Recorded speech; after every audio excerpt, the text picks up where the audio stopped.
کشمیر کے ترال قصبے میں رضاکاروں کے ایک گروپ نے 14 اکتوبر کو کشتواڑ علاقے کے وارون میں لگنے والی تباہ کن آگ کے متاثرین کی مدد کے لیے وارون ریلیف اسٹال کا آغاز کیا ہے۔ رضاکاروں کے مطابق امدادی اسٹال کا مقصد متاثرین کے لیے عطیات جمع کرنا ہے تاکہ اس سانحے سے متاثرہ افراد کو ضروری سامان فراہم کیا جا سکے۔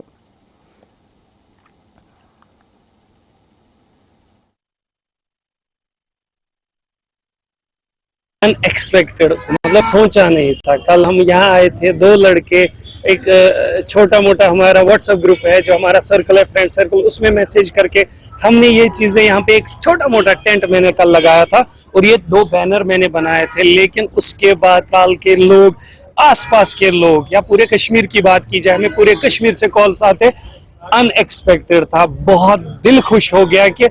مصیبت میں پورا کشمیر ایک ہوتا ہے، نہ نارتھ اور نہ ساؤتھ، ہم ایک ہیں، ہم ایک رہیں گے انشاءاللہ۔ لوگوں کے لیے بس فی الحال کے لیے ہماری یہی میسج ہے۔ میں نے بھی ابھی ایک ویڈیو اپلوڈ کیا تھا، اس میں نے یہی کہا کہ بلینکٹس، باقی چیزیں آپ بھیج رہے ہو، بہت پیار سے بھیجتے ہو، ہم ایکسیپٹ کرتے ہیں، وہ کہیں دور سے بھیجتے ہو، ہم نہ نہیں بول سکتے، لیکن سب سے زیادہ فوکس ہمارا بھی ہے کھانے کی آئٹمز جتنی بھی رہے گی، اور ہاں کنسٹرکٹیو مٹیریل